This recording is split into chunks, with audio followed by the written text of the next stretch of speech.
wonderful afternoon and fantastic evening. This is Carla from Rehan Allahwala's World of Connections. And I am here to do another interview. I am doing it today with Furqan Nadeem, who is actually was born in Pakistan, but he's been living in the UK for almost 20 some years, a little under 20 years. My math isn't perfect. What can I say? But he seems like a really, really nice guy, and we're going to get to know him. I'm excited about it. Having said that, I want to remind you that this show is sponsored by the Institute of Peace, which is an online organization promoting peace one conversation at a time. Okay, Furqan, it's on you now. Can you please introduce yourself? Yeah, thank you very much, Carla. And I think your math is almost right. It's been 16 years, I would say, in UK, nearly 20. And yeah, and thanks for your compliments. Yeah, it's a great honor for me to be here on your program in this interview. As you said, I'm actually from technology background. I moved here from Pakistan in 2008. And since then, I've been working here in different tech companies. I'm running my own consulting firm. And on the other hand, like my other part of my life is more on socio-political issues. And I'm very much involved in some organization, political organization, or you can say a socio-political organization where we are talking about and planning and some practical works, how we can bring peace. And yeah, we are just propagating our message as much as we can. Now, how long have you been doing this work? First of all, how did you end up doing the tech work? So yeah, the tech work, obviously, it's kind of a norm. Like you go through your college and uni and you pick up which profession or which, like, are you good in math? Are you good in computers? Are you good in any other engineering? So I had interest in computer sciences. So that's how I went into the bachelor degree I did. And then obviously the life goes on and I went into the tech industry and it carried on. And I was just doing this, to be honest, for earning and bread and butter. But for last few years, say 4 or 5 years, I'm taking a real interest in this. And it's a real tool, actually, technology. And the life in next 5 to 6 years is changing completely.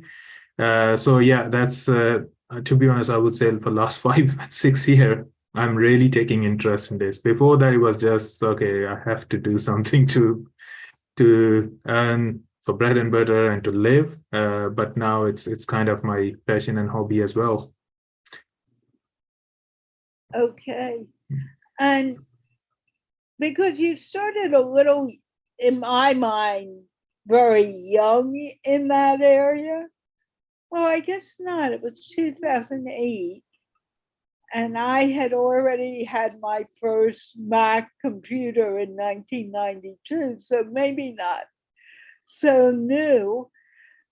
Are you a programmer, or what kind of work do you actually do with? Yeah. So I started as a programmer, and obviously the software engineering or software development path. And for last few years, as I said, for last 4 to 5 years, I've been into enterprise applications world, if you know the big names like SAP, Oracle's. So I'm working as a consultant, and I'm working as a consultant to implement this big enterprise application in bigger organizations. So yeah, if for understanding, yes, my background is software engineering and I'm a programmer as well. But now I'm into consulting world, which is related to this software development. And what kind of consulting do you do? Yeah, so my consulting is, if I say a little bit more on the technical side, I can simply explain, for instance, the enterprise world is moving into, well, having multiple systems. For instance, if in an organization, you can have an HR system, you can have a payroll system, you can have another system for finances. So I am a consultant.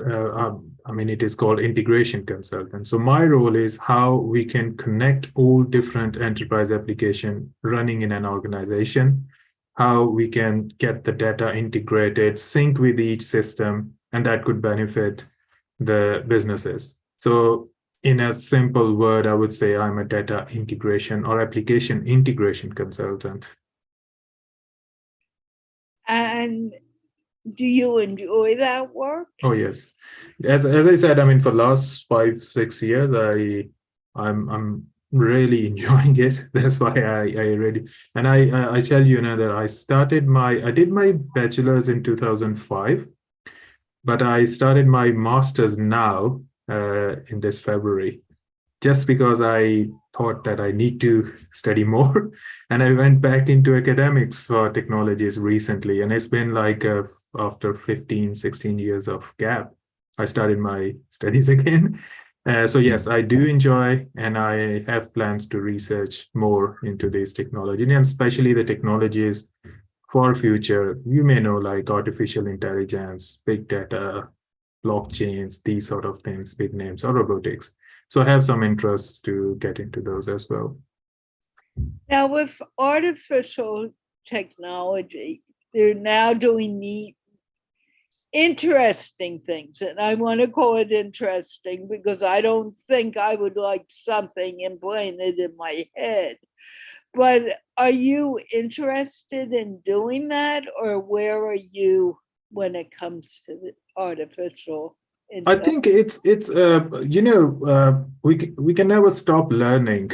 I mean, in artificial intelligence, we have different branches within artificial intelligence, and one of them is called neural networks.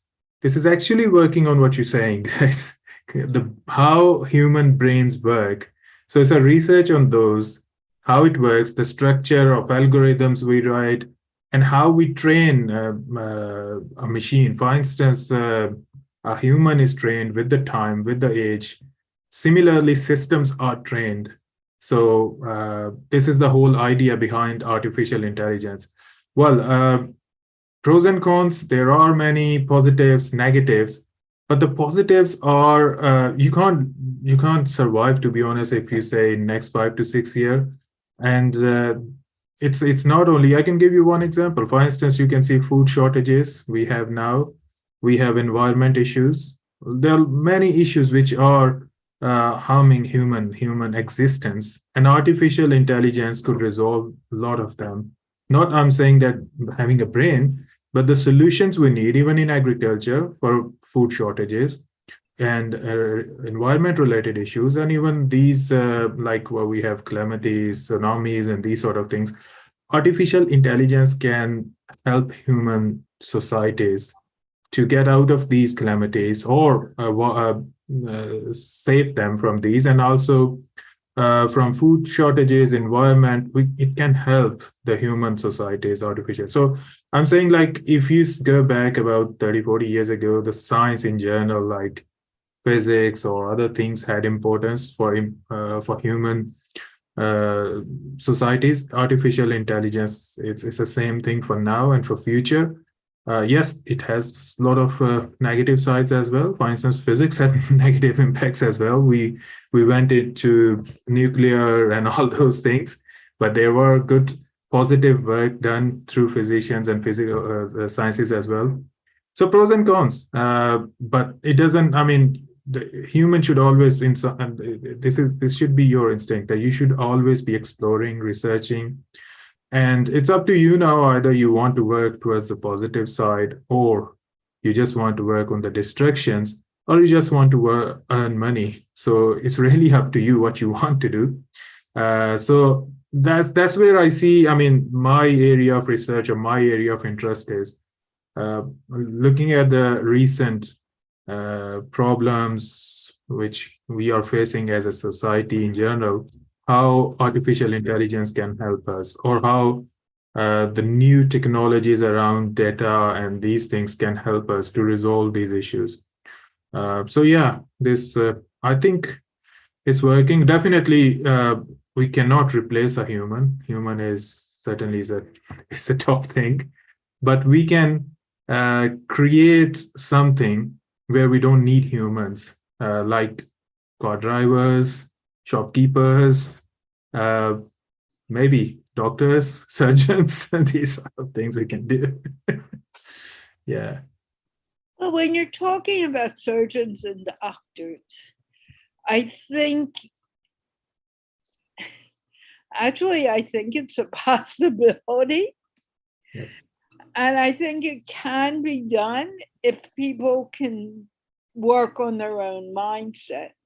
And when we talk about mindset, I once asked Rehan this, and he'll probably forget I even asked, but I'm going to ask you. We look at the world today, and we know that there's something that keeps us breathing and keeps us moving through that is automatic. Do you think in some possibility that we are living in a computerized system and we just don't know that we are a part of this system? I don't know if that question makes sense. No, I mean, obviously, if I just stick myself to technology, I can answer this. But if I go towards philosophy and other things, that has different meaning. But if I just stick to technology and your question, yes, you are right, and that's what I said. The artificial intelligence is working on the one of the field called neural networks, the other field called machine learning. So if you look at our environment or humans or societies, how we are living, and if you go back 10 years ago or 100 years ago, things we didn't know, we know now. Or say the kids when we were kid, like I got my first computer when I was maybe in college or uni, or I didn't have a computer. Now my kids, he's like almost 7 now, and he already know programming. So Yeah. thing is, like things evolve, and it's similar pattern. The technology is evolving, and same thing. We are learning with the time, and the next person or the kids come in, or the next generation comes in. They already know these things, so we are automatically moving into, and we are passing that knowledge to our coming generations. Similarly, these systems we're talking about, it's the same thing. We call it machine learning, and then we call it neural networks. And it's the same. It keeps learning with the time. The more we pass through most events, the most data comes in, it gives us more better decision making. For instance, if you make a decision on 18 years old when you are a teen, you will make some rough decision, but maybe when you are 40 years old, you will make a better decision for the same situation, because you have passed through that, you have learned more. Similarly, systems which evolve with the time, they can make better decision, and if they have less data, they will make rough decision. But if you keep involving them, they keep using. So in other sense, the robots we have now and the robots we will have in next 6 year, the next 6 year robot would be much better learned, and with a better brain we will have closer to humans of our life, our times. Yeah. So yes, it's a pattern is same, and the research is going on in the same pattern. The research is exactly going in how human evolved, how our societies evolved. Similarly, we are evolving our networks, our technology environments, and the machines and processes and softwares. Similarly, it's evolving on the same pattern. So can we say that our thoughts are our software? And Yes. we may have the choice of deciding, I'll go with this thought or I'll go with that thought. Exactly. Exactly. So if I give you an example, how do you make a decision? Say if you have to go to Texas, Dallas, and then you have to pick up a cake from a shop. How would you make a decision? Maybe if you have gone there before, so you would already know, okay, I have to take a flight from there, uh, Dallas airport, then take a taxi, go to that shop, and I will get a cake. But if you don't know at first stage, you will just go there, try to find out, uh, I mean, shops, keep asking people, where is that cake shop, where I can get the better cake. Uh, so first time you will do this, but next time when you will go straight away to that shop, and it would be much, much easier for you. So it's the same. It's a program, and you are part of a learning. Similarly, artificial intelligence is a software, or robotics is a software which is learning. So first time they will do something, they may struggle, they may do something wrong, or they may take more time. But once that's done, next time they will straight away go to that thing. So yes, technology, the softwares, or especially we're talking about artificial intelligence, is exactly as our brain works. And you can say our brain works, if you want to go other way around, brains have softwares and brains have algorithms. Algorithms are about using the technology of learning and neural networks we have, which pass the signals from here to there. And this is how our whole thinking process or thought process work. And this is how, and we are robots, we take actions. Signals goes from our brain, that's our software, and our reports are our organs and everything, how it works. And if you know, I mean, from medical science, it's all about signals coming out of brain. All the blood streams we have, that makes us think, that makes us look at anything, all the six senses we have, all the body part moves, they move from our brain. Signals goes from brain and it through the veins and the blood. So yes, it's the same process. We have an intelligent system and it's learning with the time. And so it's all, and that's exactly where we're going. We say that, some people say that, okay, machines cannot beat human. I said, why? They said, because we write instructions to machines and they only follow those instructions. But this is wrong now. With this artificial intelligence, it's not scary. I'm just telling you about the technology. With this artificial intelligence, as I said, the technology is working on exactly how humans learn. So we just give an instruction, we just build a system that learns from data, that learns from experience. We're not giving them each and every instruction. We're just creating a system that can learn, that can evolve itself, within itself, similarly as human can evolve and learn itself. So yes, if I say that in next 5 to 6 years, artificial intelligence or robotics we're talking about, they can think similarly as we think. I'm not saying it would match exactly as the human of current era like us will think, but at least it will match to the thinking of human beings 50 years ago or 40 years ago. At least they would have enough data, enough training to behave like that or think like that. But maybe in coming few years, they will match our generations as well. So it's a generations of robotics, generations of artificial intelligence has just begun. They are behind humans now, but they will very soon reach to our generation. And that's a scary part. Is it possible that we really are just robots in another universe? I know what we're talking. I know we're going into philosophy, but I'm wondering what you think. Well, I can't say no.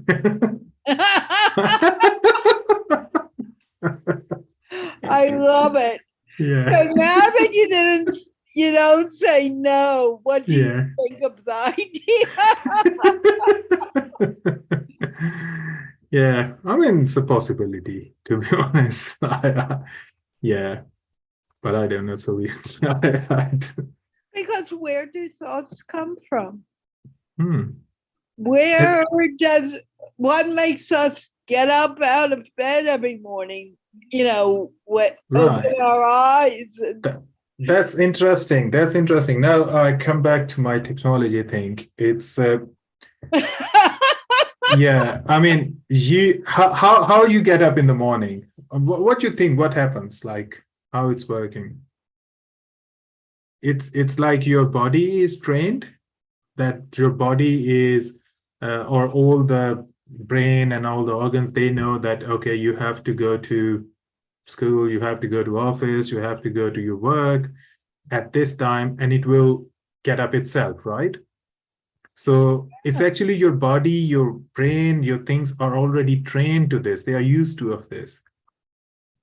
Machines are following the same pattern. They will be trained to get up early, and you don't need to give them instruction.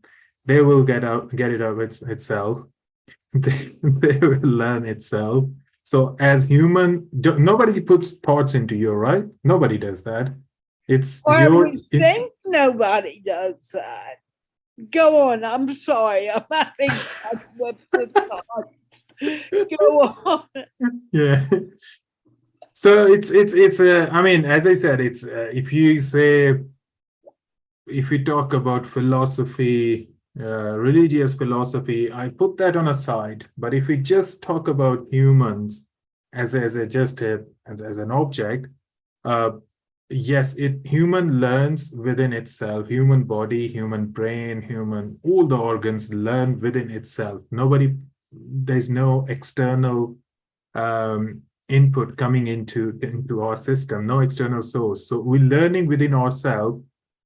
So similarly, machines will learn within itself when we will program that in a way that to learn. Yeah, but it's an interesting. I mean, artificial intelligence and robotics.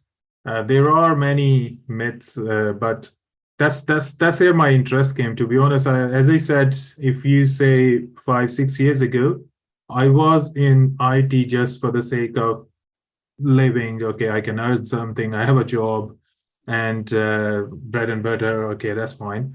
But for last few years, when I come across these theories and these kind of solutions, and I actually saw how things are happening, I mean, it created an interest, and the things I'm talking to you, like machine learning and neural networks, it's the amount of work happening, you can't imagine. To be honest, we are creating humans, creating real humans. It is, yes, the amount of research happening and how they are working on it. It's really crazy work is going on. I mean, and yeah, positive, negatives, we both have. But the thing in the world after, say, 5 to 10 years, it would be a different world. It's not like this. Yeah. And if it's going to be a different world, think back even 200 years ago, your world was Different. Your society, where you lived. If you lived in Philadelphia, that was your society. And you never thought of anything bigger. But we look now, and my gosh, I'm talking to you, and you're in England, and I'm in Washington, D.C. Exactly. Earlier today, I was talking to a woman in Vietnam and some Pakistanis, and I think there was someone from Bangladesh, but I couldn't do that even 20 years ago. Exactly. It's yeah, unbelievable.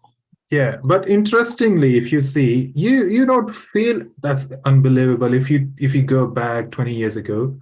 But the way you're going on, it's a normal for you, right? It's not something very surprising. It is normal because like technology is evolving, a human being, your mind, your understanding, your things, those things are evolving as well, on a similar pattern. So these things doesn't look very surprising. But if we find someone who have lived in 50s or maybe early 90s, in 90, 100 years ago, if he look at us, what we're doing, he will be surprised because his brain was stopped there. It didn't grow, it didn't evolve. But we are living in a life, our brains, our body is evolving, it's still growing. And the things happening in next 10 to 15 years, our kids, as I said, my kid is 7 years and he already know programming. Those things would be normal for them, maybe surprising for us as we will get old and we will. So that's why I'm saying, I mean, when we say it's a very interesting thing here. I spoke to Rehan as well about this.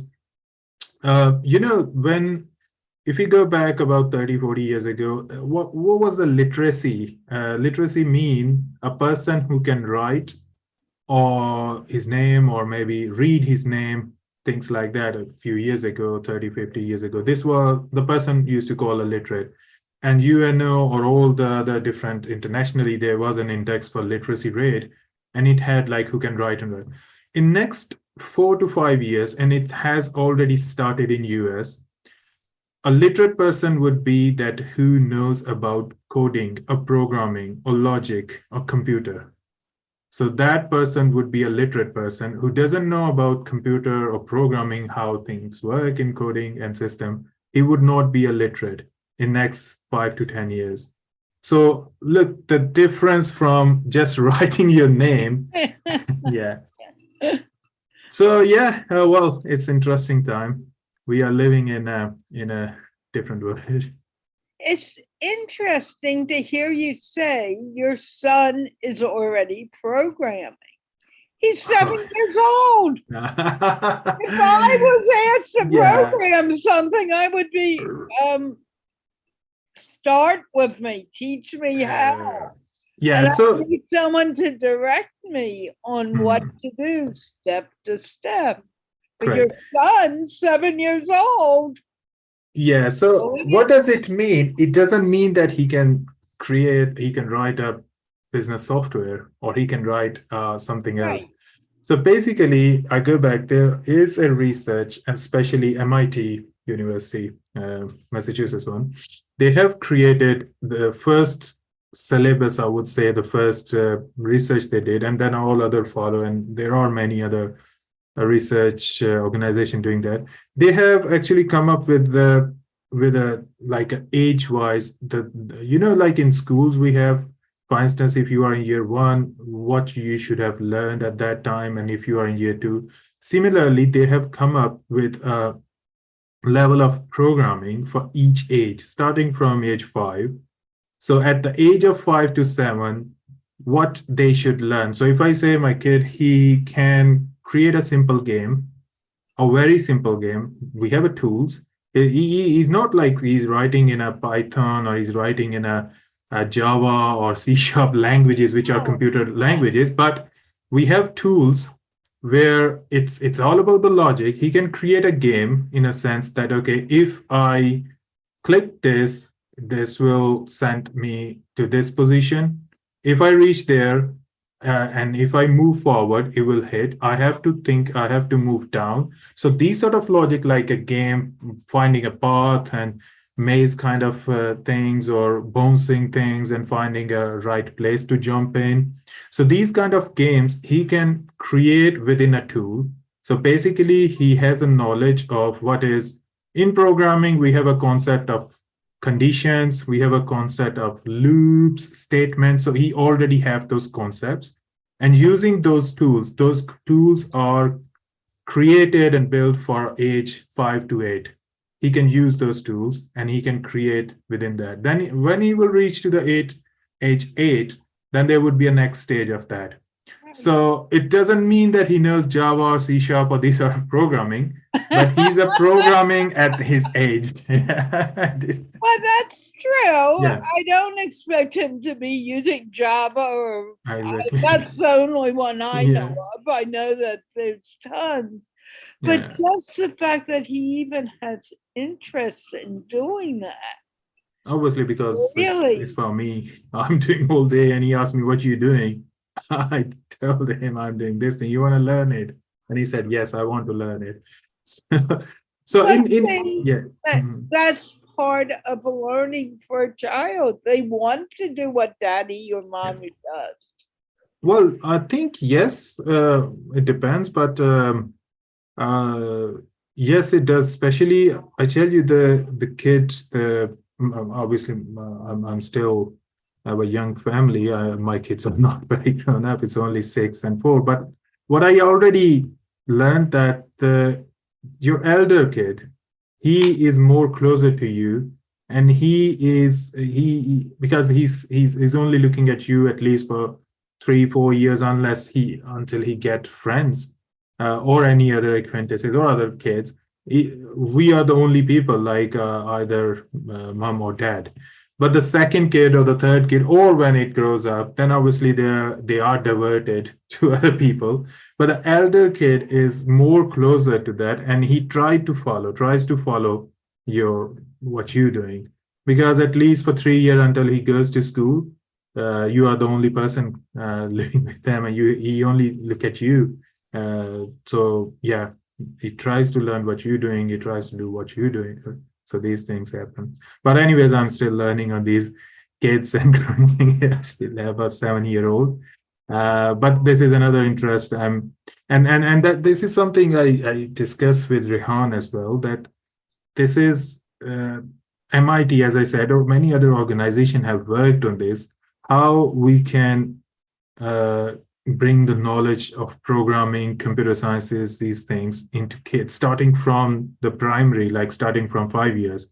And we have a very good roadmap, like a courses by age that can help us when they will reach at the age 12 or 14.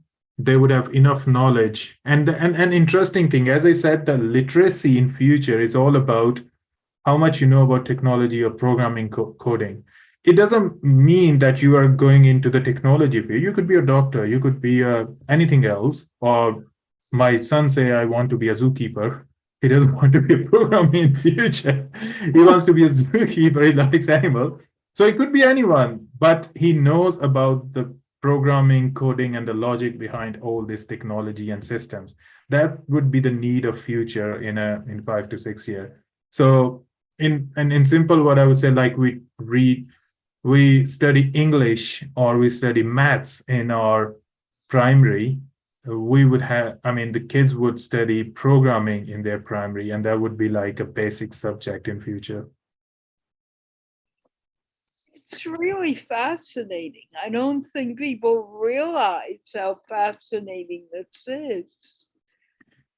Yes, it is. And that's why I said when I started learning that a few years ago, that created more. I mean, I learned a lot, and I said that's really fascinating. And if you look at the life where we're living, the world we are living, in last 3 to 4 years or 5 years, the growth and the things have evolved is exponential. It's not going into the same pace as it was going 10 years or 20 years back.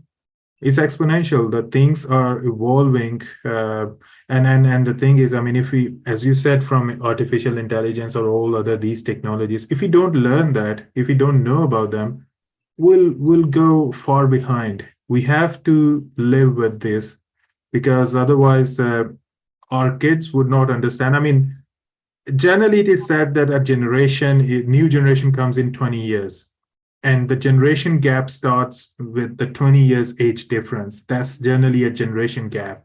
Like a people who was born 20 years ago, and the person who's born now, they would have a generation gap in their thoughts and their all the how their things work. But in future, that generation gap would shrink, and it would only be like a 5 years or something, because due to this technology, the world is evolving exponentially. Things are evolving, thoughts are evolving exponentially, things are changing exponentially. So it's a very fast world. Lucky you have spent a life in a very normal and a good pace life. We are in a very competitive world now. But I don't want to ever say that I lived a normal life.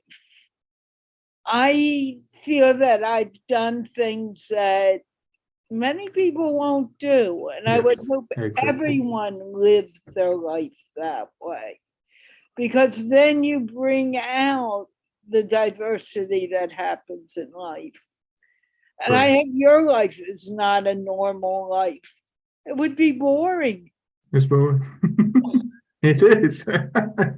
As you said, you got your computer laptop in 90s. So yes, you already have lived that life. Yeah, I Yeah. mean, my principal came into work Hmm. and into a meeting and showed us a MacBook. Right. None of us had ever seen a MacBook. Hmm. And I thought, wow, I want a MacBook. And I literally went to an Apple store, believe it or Hmm. not, and bought a MacBook on credit. Yeah. See? And that was the beginning for me. And I have never been without a computer since. I have to have my computer. Yeah. So you have lived a life which was already ahead of others, ahead of time, ahead of time. Well, I'm a little older than you. Not much, but a little. Little one. I do have another question, and Yeah. then we will end. I love your thing, let peace. What is it? Let's Yeah. give peace a chance. What made you make that your motto? Yeah, that's very interesting. I mean, that's my other phase of my life, other phase of my life, I would say, the part of life. Uh, the word, I mean, if you look at my profile picture, that profile picture is actually real. We had a like a candle vigil and it's candles, and I took that picture myself. We had that. He was in a protest, he was in a demonstration, and that I put that on my wall. It's not something I got it from somewhere or designed it. It's actual real picture.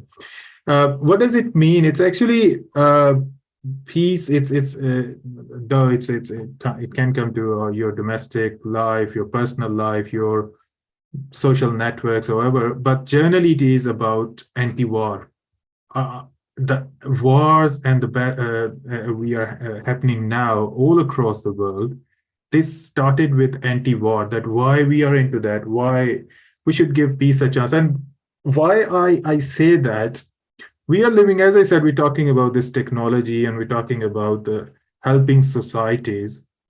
Well, at the moment, the biggest issue across the globe is environment. Why are we doing that? We're doing that to make this word a better word. And we are to save people. People can live a better life. Then on the other side, we have a UNO charter. We have like human rights. Human rights is the biggest thing at the moment everywhere. We talk about a free world, freedom, a liberty everywhere. So why are we doing all these three big slogans to make humans' life better? So they can live a better life, they can live in a better world, right? So when we have all these and we're spending a lot, we're campaigning and we're doing all this, then if we get involved into wars and we are making weapons, then we are actually hypocrite. Because on the other side, we're saying environments, all these uh, human rights and these things are major concern of humanity, and we have to serve humanity. On the other side, we are spending billions of dollars and everything on war. This is hypocrisy. I mean, we on one side we're trying to make this world a safer and a good world, and other side we with the war who we are killing common people, what we're destroying the common people, the infrastructure, human lives are disturbed, and all the why are we doing that? So that's where the idea comes. I mean, the hypocrisy we have all across the globe. I'm not saying any single nation or single organization or anyone. We all are involved in that. We are involved at every stage. I mean, we have conflicts around us, but give peace a chance is something.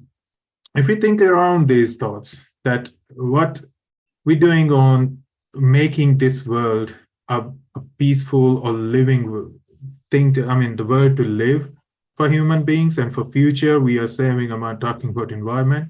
Why we can't talk about peace? And the problem here is If you look at the history of all the wars for last 20 years, I don't go back, but at least for last 20 years or 30 years, did we ever try to bring a peace? I'm talking about, if I talk about from my region, I'm from Pakistan. We have Afghanistan next to us. And then we have China on the other side. We have India on this side. My region is, I'm originally, like my forefathers, they came from Kashmir. They migrated from Kashmir and they came into Pakistan. And now for last 75 years, we in the actual Kashmir we have, it's a battlefield for Pakistan and India, and both are fighting for that. But what about those people living in Kashmir? They are not human. Why are we not thinking about them? Why are we politicizing this issue? Neither Pakistan wants to take a step back, neither India wants to take a step back. And I tell you another thing, internationally, I'm talking about a local issue because I know about that, and it's happening everywhere. The people of India and people of Pakistan, they like each other. We live together. I mean, I'm here in UK. I'm working with Indian people, and we live together. We enjoy together. Even our culture is same. I'll come to the actual conflict which they exploit, right? I'll come to that. But we are same, and we share the same opinion. Why those Kashmiri people are suffering? There's no point. I mean, you can have an independent Kashmir or whatever. Nobody trying to resolve that issue. Neither Pakistan, neither India, and neither UNO. Nobody trying to resolve that. So why we don't give peace a chance there? Why we don't hear people what they want? Why we don't give them a chance? Why we try to resolve that? We don't do that, right? And that's why humanity is suffering. So we do all this environment, human rights, etc., etc. We can do everything until we come to this point. What actually peace means and how we resolve these conflicts is all waste. We're not actually helping humanity. We are not. Now I tell you the actual conflict we had with India and Pakistan and how they exploit this. In 47, we were a one country, Pakistan, India, it was a whole subcontinent. And we, the Muslims, like our leaders, they said we want a country, we don't want a united India because we have Hindu majority. So if we Muslim live within that Hindu majority, we will suffer because Hindus would be in power, and obviously the fanatic Hindus, we're not talking about as a day, but those Hindus. Similarly, we have people here in our side as well. Fair enough. We got a country, happy with that. No issue. That was absolutely right. I would say the slogan and the way the struggle, that was absolutely right. Hindu can live, Hindu majority, Muslims can live, but that's fine. We got our country, India got their country, Hindus are there, Muslims are there. But it doesn't mean we have to fight forever. We can live as a better, as a good neighbor. Why we are fighting now? We got our country, we can live in our country, we can make our decisions. Indians can live. So from as far as if I say the people of India and Pakistan and Kashmir, we don't have any cultural difference. We don't have anything. I mean, even we eat together. We eat different things. Yes, religiously, some are vegetarian, some eat halal, some eat kosher. That's how we live here in UK and US as well. That's how, I mean, we can practice our religion, they can practice our religion. We wanted a country which shouldn't be owned or shouldn't be governed by Hindu fanatics. We got that. Hindu wanted a separate one. They got that. Fair enough. But now let us live as a neighbor, as a good neighbor. But they don't want it. And it's a political issue, but people are suffering actually. So that's where it comes. I'm just giving an example where I know actually what's happening, and it's happening everywhere. Actual people who living there, look at Iraq, Syria, Palestine, they are suffering for all these things. And who is a beneficial? It's just the political leaders who wants to be in power, who just want their own power. So that's where they don't give a chance to peace anywhere. So let's talk about peace. Let's bring a peace amongst the nations. Let's talk about that. And that's the only way forward. I mean, otherwise, if we don't talk about this peace, and if we don't bring peace, if we don't raise our voices against war, if we don't be an anti-war, then if I'm not anti-war, then it's a hypocrisy. I'm an environment activist, or I'm a human rights activist, or I'm either, but I'm not anti-war. Then it's actually hypocrisy. If you are anti-war, if you are human rights activist, or you supporter of human rights, if you are environment activist, a supporter of a safe environment, net zero, all these whatever we're talking about, then you should be an anti-war as well. You should be a peace ambassador. You should be a peace activist as well. Otherwise, there's no point having all these things sorted and not talking about the wars. So that's like a high level. My concept is, I can talk about it more, but I think we don't have time now. So yeah. I think I want to talk to you again and go into give peace a chance. Yeah. I really am enjoying this conversation. It did not get boring as you just. Thank you very much. Yeah, I can see it is more than 30 minutes, so I'm sure you're not bored. I'm glad we did it. I have people who cancel without telling me they're going to cancel. So I'm very careful on how I schedule these days. But I want to thank you because you brought up some really cool and important points. And I think we should do something on peace at a later date, maybe in a few weeks again. Yeah. I'm sure I'll hear that from Rehan at some point. But thank you so very much. If you were to pick one point that you want the audience to go away with, what would that be? Well, we talk about two different things here. And I think one is obvious. The last thing we discussed about the peace. We should think about that. And it's especially, my message is for the most developed countries, the people who are living in developed countries in the Western world, where I know everyone is giving us like awareness on environment and human rights and all those things. Think about these wars. We really need to stop these wars. We need to be an anti-war. And that's where the actual help we can do for humanity, and we can save this humanity. Environments, human rights, all these issues we can resolve. So we can resolve those issues. We can work together. But these wars are creating conflicts, differences within like different normal humans, ethnic conflicts, and all those things. So just support anti-war activism. Support. I mean, you should be actively supporting this, and just give peace a chance.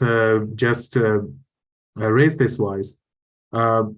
Second point from the technology, I would say we have to live with this technology. So for your kids, get them involved. I'm not saying give them mobiles, give them all the video games and those tools and things, but teach them computer. If you can teach yourself or however, teach them about computer and technology. That's the future.